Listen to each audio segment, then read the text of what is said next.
Buenas tardes, buenas noches, buenos días. Soy el estudiante Juan Pablo Aldaz de la carrera de Ingeniería Agropecuaria de la materia de Botánica Sistemática para el OME. Hoy vengo a exponerles sobre los ciclos biológicos del Olpidium y el Rhizopidium. Primeramente hay que saber qué es el Olpidium. El Olpidium es uno de los géneros de los quítridos. El Olpidium incluye a los hongos microscópicos holocárpicos que pueden parasitar algas, granos de polen, esporas de rollas y animalillos acuáticos y por supuesto plantas. El olpidium se caracteriza por la dispersión que está favorecida por la humedad. Las estructuras producidas por el olpidium son obligados a que encuentren en los cultivos sin suelo, sin condiciones totalmente favorables para su desarrollo en las células de la corteza. Una vez hablado de lo que es el olpidium, vamos a ver la gráfica, como se puede observar acá. La gráfica habla de tal manera que tenemos la infección número 1, lo cual es como la célula que va a ser infectada, la célula hospedante, lo cual, prosiguiendo con el suceso, tenemos el parasitismo endobiótico, donde las células se comprimen una sola, pasando a la siguiente etapa donde puede dar más células de la misma, o por decir que puede producir más células o más virus, es la formación de zoosporangio. Después de eso, produce, una vez llena o colapsada, empiezan a salir todas las células haploides, lo cual es lo mismo que está saliendo en esta parte de aquí, es acá. Es como un círculo vicioso. Ok, una vez de que haya salido de esta parte de aquí, continúa bajando hasta la infección número 2, que es la Plasmodigoto N+N, lo cual, infección número 2, se reúnen dos células, se vuelven a comprimir esas dos células, haciendo el esporangio resistente N+N.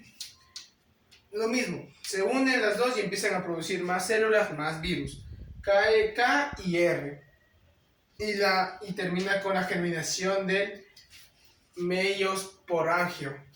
Se vuelven a acumular y empiezan a salir lo mismo y empieza a regresar otra vez. Es como que vuelve a iniciar el mismo proceso una y otra vez, es un círculo vicioso, o sea, continúa, primera infección, se reproduce, las células haploides, otra vez la segunda infección, y produce y sigue produciendo así. Esto es un círculo así que no acaba, por eso los suelos en los que ellos trabajan o habitan son en los suelos que no, como que poco favorables. Ok, una vez hablado del olpidium, continuamos con el Rhizopidium. Primeramente, ¿qué es el Rhizopidium?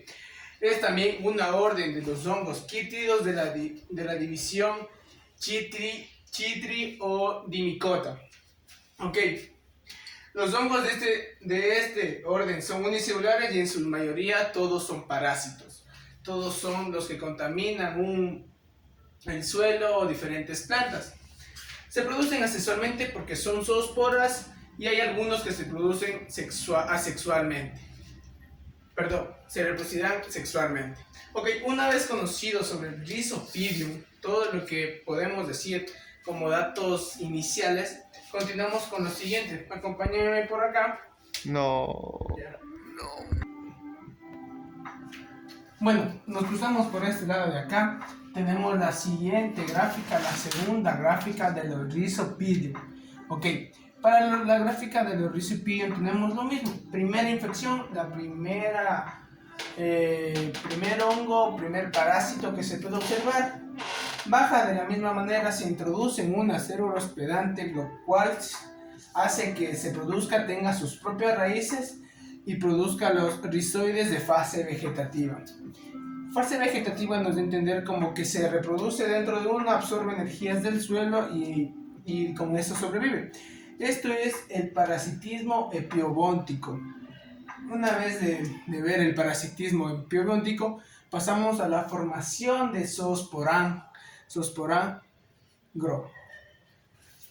Como se puede observar aquí, de lo que solo era una, se pasan a ser diferentes. Muchas de estas, como que se empieza a reproducir de tal manera que siga absorbiendo energía del suelo y se siguen reproduciendo.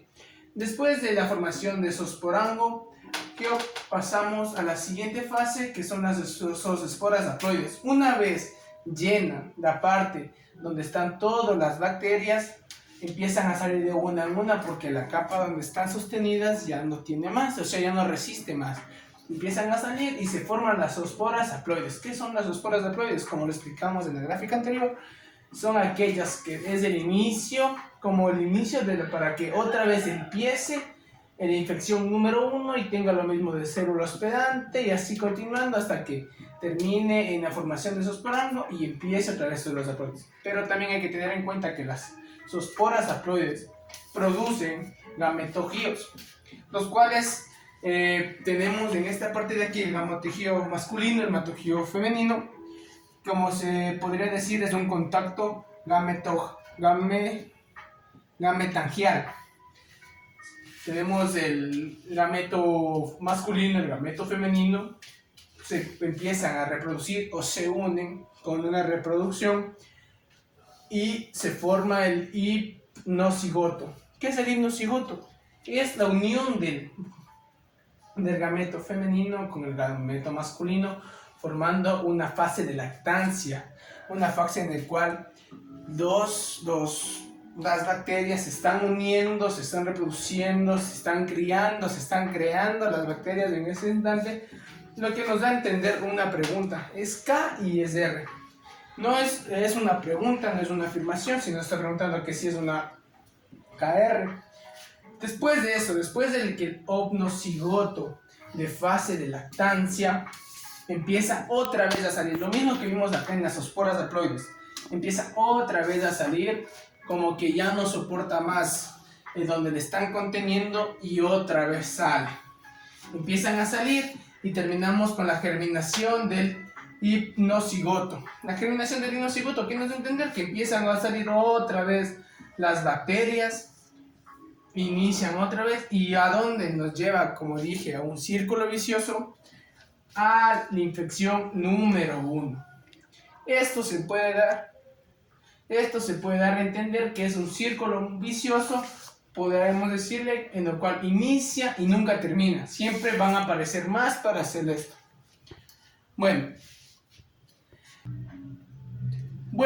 una vez hablado de los ciclos biológicos del Orpidium, como se puede observar en la gráfica de acá, acompáñenme, la gráfica de acá, y del Rhizopidium que está atrás mío, hemos terminado con la explicación de este tema.